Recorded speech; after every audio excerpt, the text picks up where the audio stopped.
Jai Hind students and welcome you all in this macroeconomics classes।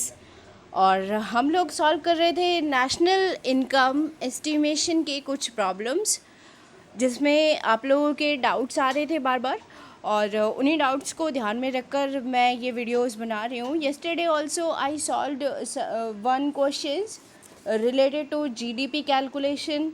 हमने calculate किया था GDP, gross national disposable income, ठीक है, और नेशनल इनकम भी कैलकुलेट की थी। वो आपको आ गया होगा। बाय एक्सपेंडिचर मेथड हमने कैलकुलेट किया था वो सारा।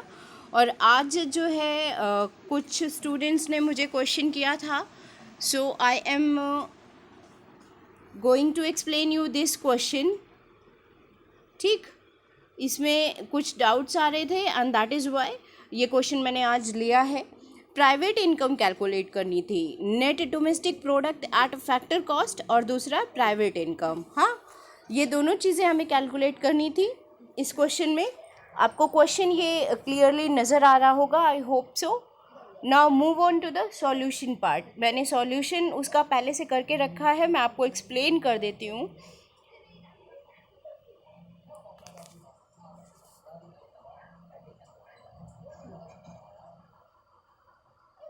Yes, here we can see the solution of that question।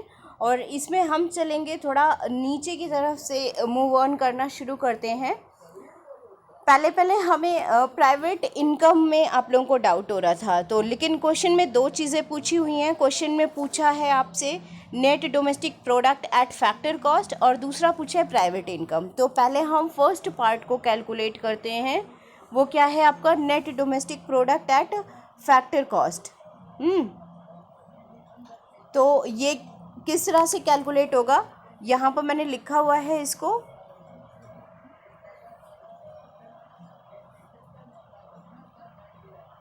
ये क्लियर आ जाएगा अब आपका।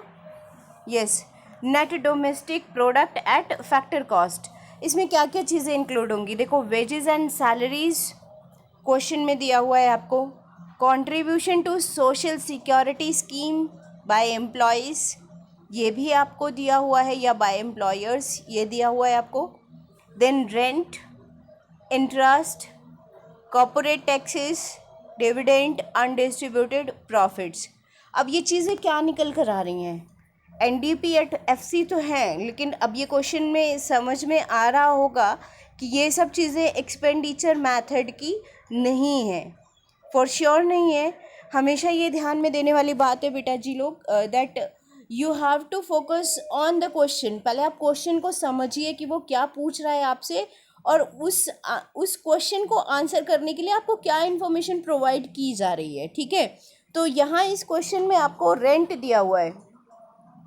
देखो, क्वेश्चन में आपके जो इस चैप्टर में जो आपको 3 मेथड दिए हुए हैं। पहला इनकम मेथड दिया हुआ है, ठीक है। सेकंड फिर आपको देखो इनकम मेथड है आपका, हाँ, फिर वैल्यू एडेड मेथड है, और तीसरा आपका एक्सपेंडिचर मेथड है। ये तीनों मेथड दिए हुए हैं, लेकिन ये ध्यान देने वाली बात है कि क्या तीनों में से कोई भी मेथड किसी भी इंफॉर्मेशन में लगा दिया जाएगा। मैंने ये चैप्टर स्टार्ट करते वक्त ही बोला था कि हमेशा जब भी नेशनल इनकम एस्टिमेशन का क्वेश्चन कोई न्यूमेरिकल आपके लिए आएगा बोर्ड एग्ज़ाम में, तो उसमें कोई एक फॉर्मूला पर्टिकुलरली ही एप्लीकेबल होगा।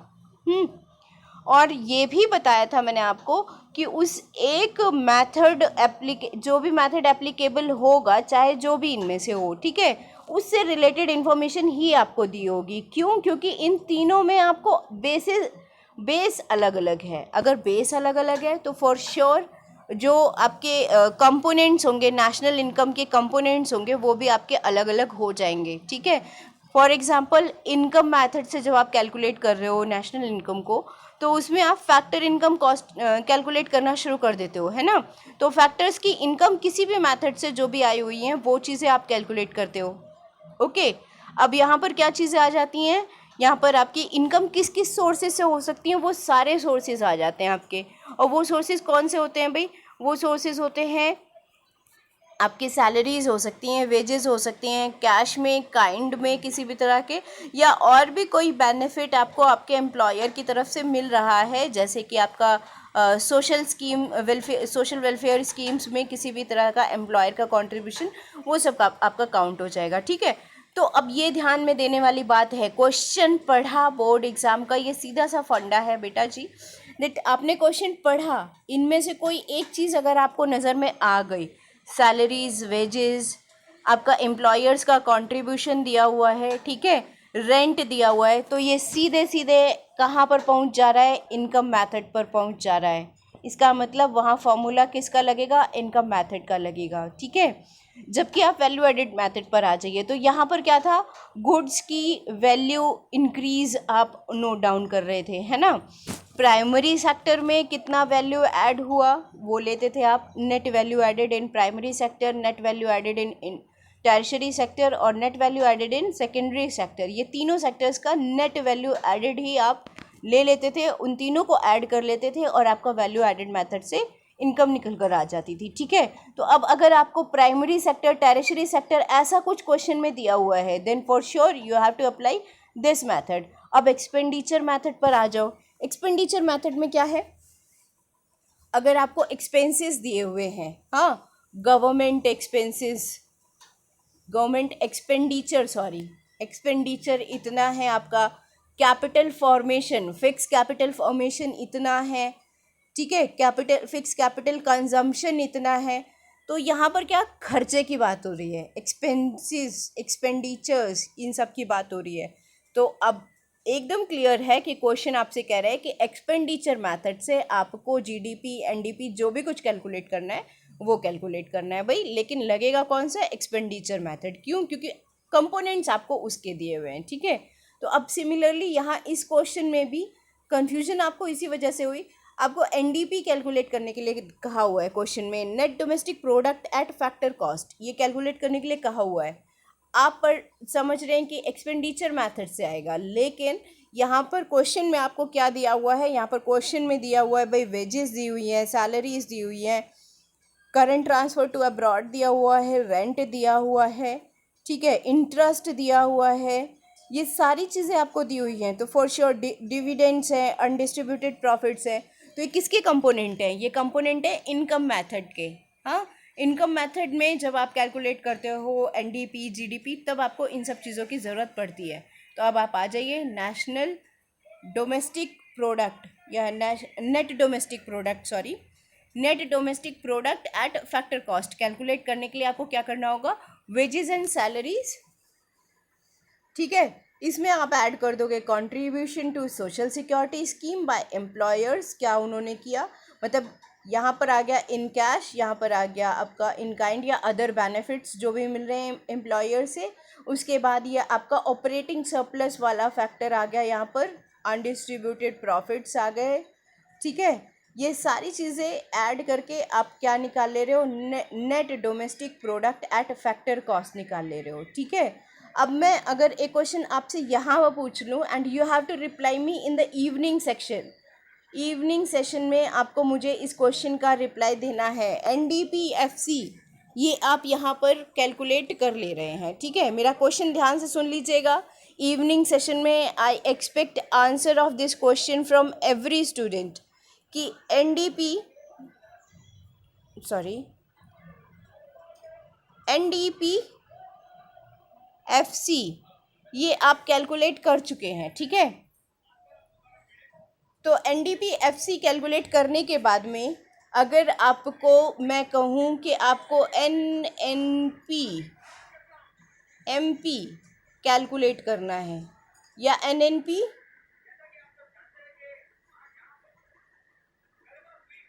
एट फैक्टर कॉस्ट ही कैलकुलेट करना है, एनएनपी एट फैक्टर कॉस्ट, चलो इतना आसान कर दिया। NNP eight factor cost calculate करना है तो आप इसमें क्या प्लस या क्या माइनस करोगे, ठीक है। वन वर्ड आंसर होगा और I expect answer from every student of this group in the evening session. बिना मेरे पूछे ये क्वेश्चन का रिप्लाई मुझे मिल गया, देन आई विल थिंक कि मेरी क्लास के हर स्टूडेंट इस वीडियो को देखे हैं और समझे हैं।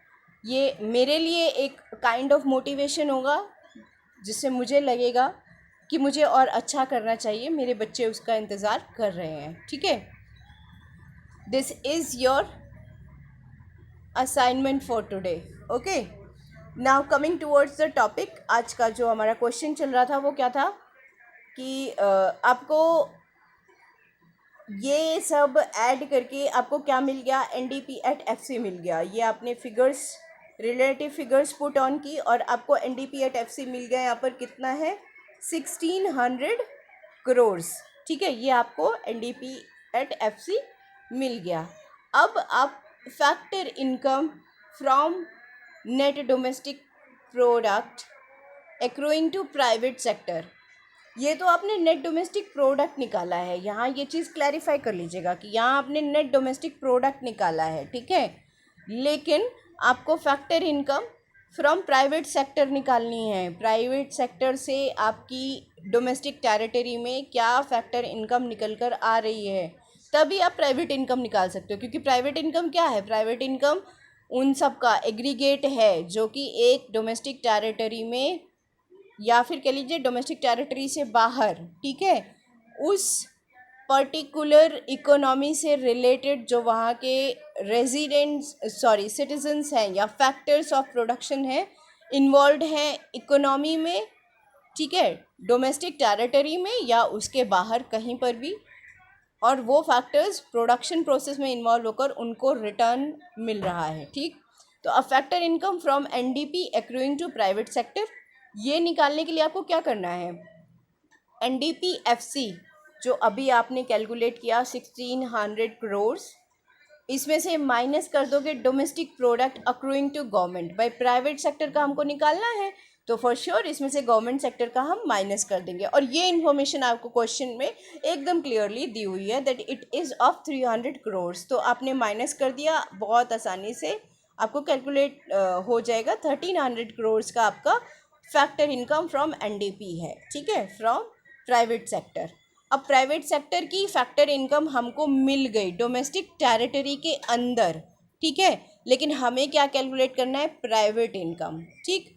प्राइवेट इनकम को मैं एक बार दोबारा से एक्सप्लेन कर दूं, प्राइवेट इनकम क्या होती है। प्राइवेट इनकम वो इनकम है जो कि किसी इकोनॉमी के सारे फैक्टर्स मिलकर प्राइवेट सेक्टर से अर्न कर रहे हैं, या फिर कह लो सारे फैक्टर्स मिलकर अर्न कर रहे हैं, ठीक है।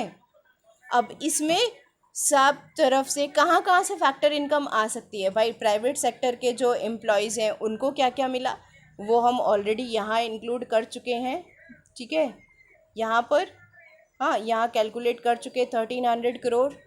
फिर उसके बाद में आपका फैक्टर इनकम टू अब्रॉड क्या कुछ आया वो आप माइनस कर दो, यानी यहाँ पर कितने विदेशी लोगों ने काम किया, उनको कितनी सैलरी दी, वो हम माइनस कर दे रहे हैं, ठीक है। उसके बाद में नेशनल डेप्ट टू इंटरेस्ट, ठीक है, ये आप क्या कर दोगे, ऐड कर दोगे, नेशनल डेप्ट इंटरेस्ट ये आप ऐड कर दोगे। और इसके साथ में करंट ट्रांसफ़र बाय गवर्नमेंट की तरफ से किए हुए जो भी करंट ट्रांसफ़र हैं वो आप ऐड करोगे और माइनस करोगे जितना करंट ट्रांसफ़र आपने बाहर कहीं किया है। बाहर का मतलब विदेश में, अपनी इकोनॉमिक टेरिटरी के बाहर जितना भी करंट ट्रांसफ़र आपने किया है वो माइनस कर दोगे। ओवरऑल सारे कंपोनेंट्स को आप ध्यान से एक बारी देख लो तो आपको रटने की बिल्कुल ज़रूरत नहीं है। आप सीधे सीधे क्या कैलकुलेट कर रहे हो, भाई आपके डोमेस्टिक प्रोडक्ट में से प्राइवेट सेक्टर की कितनी फैक्टर इनकम निकल कर आई, सारा कुछ फैक्टर से ही रिलेटेड है। फैक्टर का मतलब हम ह्यूमन बींग, या फैक्टर इनकम का, या फिर कह लो किसी भी तरह से फैक्टर ऑफ प्रोडक्शंस की जो इनकम है वो। उसके बाद में प्राइवेट सेक्टर की फैक्टर इनकम निकल कर आ गई, उसमें से फिर हमने क्या माइनस कर दिया, जितना हमने विदेशों को दिया है, जो भी फैक्टर इनकम हमने विदेशों के फैक्टर्स को इन्वॉल्व करके कमाई है वो हम माइनस कर दे रहे हैं। तो वो हमने माइनस कर दी। यहाँ पर नेशनल डेप्ट इंटरेस्ट को हमने ऐड कर दिया, क्यों, क्योंकि हमने उधार लिया था तो उसके बदले में काम भी तो किया है, कहीं ना कहीं उसको प्रोडक्शन में लगाया, कैपिटल फॉर्मेशन में लगाया, तो इसलिए ये ऐड हो जाएगा। करंट ट्रांसफ़र बाय गवर्नमेंट की तरफ से जितने भी करंट ट्रांसफ़र मिले हैं कहीं ना कहीं हमारे वर्क के लिए मिले हैं, हमारे प्रोडक्शन प्रोसेस के लिए मिले हैं, तो ये भी ऐड हो जाएगा, सॉरी। और उसके बाद net current transfer to abroad, again वो क्योंकि हमारी इकोनॉमी का नहीं है पार्ट, इसलिए इसको हम क्या कर देंगे, माइनस कर देंगे। ये सारे कंपोनेंट्स को ऐड और सब्ट्रैक्ट करने के बाद में आपका 1390 ये क्या निकल कर आया, प्राइवेट इनकम निकल कर आया। ठीक है, 1390 करोड़ ये क्या है, आपका प्राइवेट इनकम है। I hope you would have understood this topic. ये क्वेश्चन आपको क्लियर हो गया होगा, ध्यान से आप लोग देख सकते हो, समझ सकते हो इस क्वेश्चन को। और ये क्वेश्चन मेरे ख्याल से न्यूमेरिकल आपको क्लियर हो गया होगा। इसके साथ में एक्सपेंडिचर मेथड, इनकम मेथड और आपका वैल्यू एडेड मेथड, इससे रिलेटेड जितने न्यूमेरिकल हो सकते हैं, जो भी आपके सोर्सेज से आपको मिल रहे हैं, आप सॉल्व करके देखिए, ज़्यादा से ज़्यादा न्यूमेरिकल सॉल्व करिए। लेकिन वो न्यूमेरिकल्स कहाँ से होने चाहिए, previous year board question paper से रिलेटेड होने चाहिए, ताकि आपको क्वेश्चन पेपर का फॉर्मेट पता चल सके, वो लैंग्वेज पता चल सके जिस लैंग्वेज में आपके सामने क्वेश्चन आने वाला है। ठीक है, वरना डेप्रिसिएशन की जगह कंजम्पशन ऑफ फिक्स कैपिटल आ जाएगा and you people will be confuse कि भाई डेप तो दिया नहीं हुआ क्वेश्चन में। तो इसके लिए ये चीज़ें या वो लैंग्वेज समझनी ज़रूरी है जिसमें बोर्ड आपसे क्वेश्चन पूछने वाला है। वो क्वेश्चन पेपर का सेटअप फॉर्मेट आपको समझना बहुत ज़रूरी है, और इसके लिए सिर्फ एक ही रास्ता है, that you have to find out the questions and you have to solve the questions by yourself. मेरे पास जो भी क्वेश्चन अवेलेबल हो पाएंगे प्रीवियस ईयर बोर्ड पेपर्स के, वो मैं आपके साथ शेयर करूंगी। आप उसको सॉल्व करिए, जो भी प्रॉब्लम आ रही है you can discuss that in your evening session, queries session. ठीक है, और अलॉन्ग विद दैट आपका आज थर्सडे है, सिर्फ कल का टाइम है आपके पास। जो भी प्रीवियस वीडियोस आपने नहीं देखे हैं देख लीजिए, अपने डाउट्स क्लियर कर लीजिए।